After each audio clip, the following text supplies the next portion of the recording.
Chapitre 6. Après souper, vendredi soir, ma mère annonce. Ta détention est terminée, Zach. Tu es libre de sortir. Je mets environ 3 secondes à comprendre. Puis j'attrape mon blouson et sors comme une flèche en criant « À plus tard !»« Pas si vite, jeune homme, où vas-tu ?»« Où je vais ?» Je n'ai pas encore vraiment décidé. « Faire de la bicyclette, dis-je en me dirigeant vers le garage. Tu dois être rentré à 22 heures. As-tu ton cellulaire ? Est-ce que tes lumières fonctionnent bien ?» Je ne réponds pas avant d'avoir sorti ma bicyclette et mis mon casque. J'allume le phare et le feu arrière, agite mon cellulaire dans les airs et dis « Tu vois, j'ai tout ce qu'il faut !» Je décolle avant qu'elle ait pu poser une autre question. Je pédale comme un diable pendant les 20 premières minutes. Je n'ai pas de but précis. Je roule, c'est tout. Lorsque je ralentis enfin, je me trouve au bout de la rue principale, pas loin du bord de l'eau. Penticton s'étale entre le lac Ska'a et le lac Okanagan. Nous habitons près du lac Ska'a. C'est près du lac Okanagan que se trouvent la plupart des commerces et de l'activité humaine. Je suis à sa recherche. C'est insensé, je le sais, mais je sens que si je la vois, je saurai la reconnaître. Nous vibrerons à la même fréquence. Je mets pied à terre et pousse ma bicyclette le long du trottoir. On pourrait s'attendre à une certaine animation au centre-ville un vendredi soir, mais c'est le calme plat. Il n'y a pas de touristes en février et Penticton est sans vie. Seuls quelques restaurants sont ouverts. Pourtant, je sais que je dois la chercher. Je m'arrête devant un magasin de musique et admire les guitares dans la vitrine. Je gage que c'est ici qu'elle a acheté la sienne.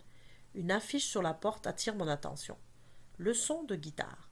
Hey, ça pourrait m'aider. Et si elle donnait des leçons ? J'examine l'affiche pour trouver un nom.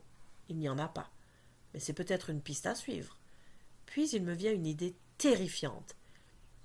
Si elle donnait des leçons et avait 10 ans de plus que moi. Impossible. Cette voix appartient à une fille de mon âge. J'en suis sûre. C'est une de ces intuitions dont parle ma mère. Elle tient toujours compte de ses intuitions. Elle dit qu'il faut suivre son instinct. C'est exactement ce que je fais. Une autre affiche annonce un concert de musiciens locaux demain soir au centre communautaire. Enfin quelque chose de concret. J'y serai, sans faute. Je remonte à bicyclette et roule tranquillement vers le bord du lac. J'ai encore quelques heures devant moi. Je pédale lentement, savourant chaque seconde de ma liberté retrouvée. J'aperçois un groupe de jeunes au bout de la rue. Je me demande si je les connais. Probablement pas. Mais lorsqu'une des filles regarde de mon côté, je reconnais Caro. « Zach! Hey !» appelle-t-elle. Comme je ne veux pas entendre parler de mon derrière, je tourne brusquement à droite et pédale à fond. Je ne regarde pas où je vais jusqu'à ce que je me retrouve dans un terrain de stationnement. Une fois arrêté, j'entends de la musique. Pas n'importe quelle musique. C'est sa chanson sur le voyage. Ça vient du bâtiment qui se trouve devant moi. L'Hockey Pub. Un pub ? Elle joue dans un pub ? J'essaye de jeter un coup d'œil à l'intérieur, mais la porte d'entrée donne sur un vestibule mal éclairé. Devrais-je m'y risquer ? Je suis mineur, mais je n'ai pas l'intention de commander une bière. Je range ma bicyclette contre le mur et prends mon courage à 2 mains. Lorsque j'arrive à la porte, une autre chanson commence. Ce n'est pas elle qui chante. C'est un gars qui chante sa chanson. Avant que j'aie pu revenir de ma surprise, un couple arrive derrière moi. « Ça ne te dérangerait pas de nous laisser passer ?» demande le gars. « Quoi ?» Il m'examine de la tête aux pieds et dit « Tu n'as aucune chance. »« Hein ?» Au début, je pense qu'il dit que je n'ai aucune chance avec elle. Puis je comprends. Je ne fais qu'écouter la musique. « Bien sûr !» dit-il en riant. La femme derrière lui lève les sourcils. « Sérieusement ?» dis-je. « Je connais cette chanson et je...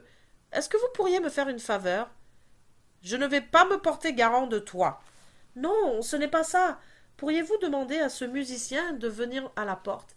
Dites-lui que j'ai besoin de lui parler. » Le gars me regarde du coin de l'œil et secoue la tête. « Écoute, je ne suis pas messager. Pousse-toi !» Il me bouscule en entrant.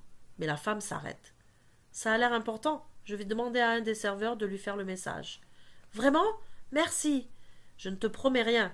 Et si j'étais toi, je me tiendrais pas si près de la porte. Quelqu'un pourrait appeler la police. Je me glisse dans l'ombre sur le côté du bâtiment.